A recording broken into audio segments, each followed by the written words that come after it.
This video is all about light and what we think is the most cost-effective way of lighting our work area. We built this garage a few years ago and we put in lighting at the time to help us see what we were doing. Now, as you know, we've gone on to doing videos since then, so we actually need more light than we ever realised. What I'm doing today is we're adding some supplementary light to what we put in initially.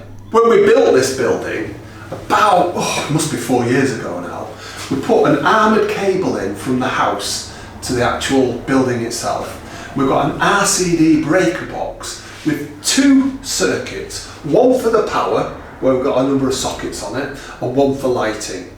And it's an RCD one, residual current device, I had to look that up.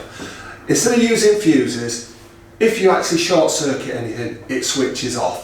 It's one of these that saves your life when you cut your mower cable, you know, the kind of thing. When we originally put the lights in, obviously because the door comes up at this end, we couldn't have as many lights at this end. But in reality, most of the work takes place deeper into the garage. Now, we used these battens. We bought 9 and we've got 9 up at the moment. Exactly the same ones are still available and they're nice and cheap. You can get them from lots of different places.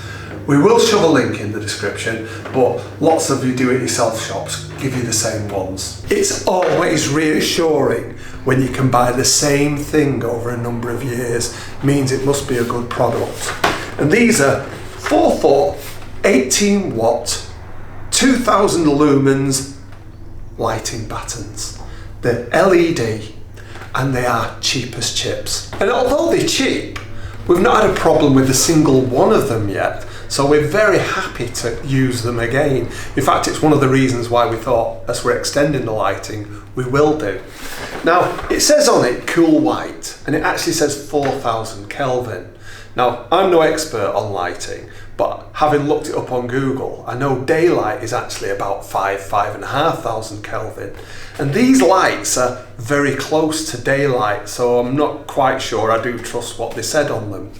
The other good thing is, we don't get flicker on our videos. Now, I know that's partly down to the shutter speeds we choose, but we don't get flicker anywhere. We've got the same lighting in my workshop at the where I do the bikes, and works a treat. We did start to get a bit excited about those hexagonal type lights that you see, but then we realised that that's perhaps not quite as flexible, and although they're very trendy at the moment, they might actually look quite passé in a few years' time, so it might not be a good investment. But the big cruncher was the cost. We looked at the price of them, and the price of these, no contest.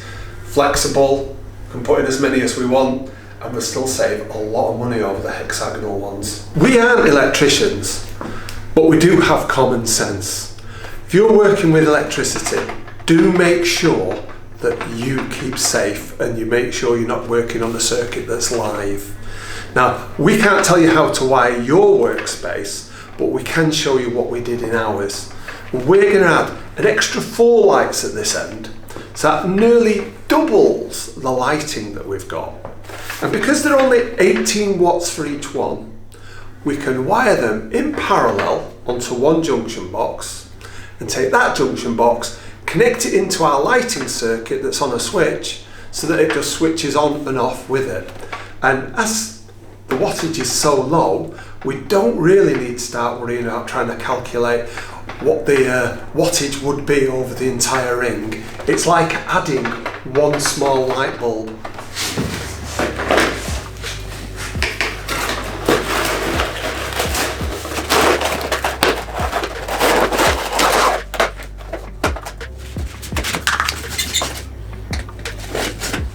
So these are as simple as it gets, really. These are the slots where you put your screws in the ceiling, push it in, move it to one side and it hooks on. On the other side, you need to remove the screws at either end. And do keep sight of these, because if you lose them, you'll be looking for spares. The middle screw is actually for an earth strap.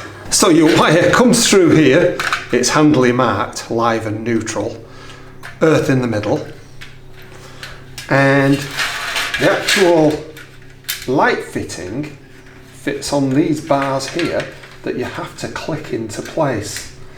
Now there is a little bit of a guide that takes them into the right place. That's that one in, and that's the one that's powered. And this end is literally just to stop it falling out.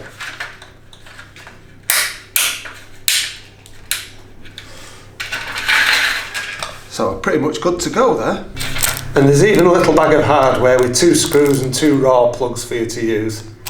The other 2 main things I'm going to use for this job is the wire, which I'm using flexible 1.5mm core, 3-core wire. Now, I actually think this is probably over-spec'd for the job, but you look in the comments and see what other people think. I think this will be absolutely great. And for this one 30 amp junction box, where I can connect the 4 lights I'm adding in parallel into here, and then run 1 wire from here that I can then connect in parallel onto the switched circuit for the lighting. So we want these fittings exactly in the middle, so it's basically a means of counting the ribs. And all I need to do is know where we're going to be. 1, 2, 3, 4, 5, 6, 7, 8, and it's this one. Yeah.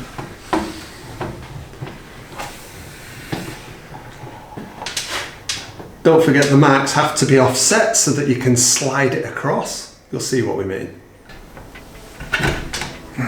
Right out.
was a bit of a challenge, but we got there.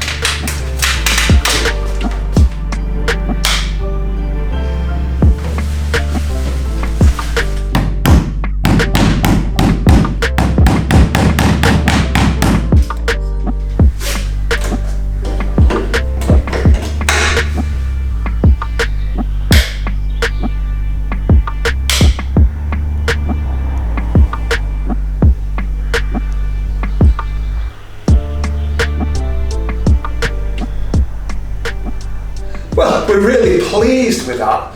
We've got 6 lights that are on one switch, and then we've got an additional 9 on the other. So if you're just coming in, just park the car up and whatever, you just have to have the 6 lights on. Each of these is 18 watts, so 15 is less than 300 watts. That isn't a lot of power for lighting this area. And each of the battens is connected in parallel using the right kind of connector blocks. I know it looks messy, but it is, I think it's safe.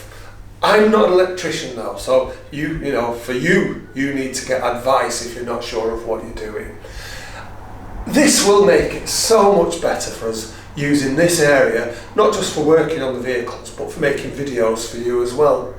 And as I said, these status battens are available in lots of places. We will put a link to them in the description, but they've been making them for a number of years, and lots of different do-it-yourself supplying places provide them. I strongly recommend you have a go with them. If what we've done in this video has been useful to you, why not subscribe? Why not have a look at what other things we get up to in this garage using this fantastic lighting? And if it has been useful, give us a thumbs up.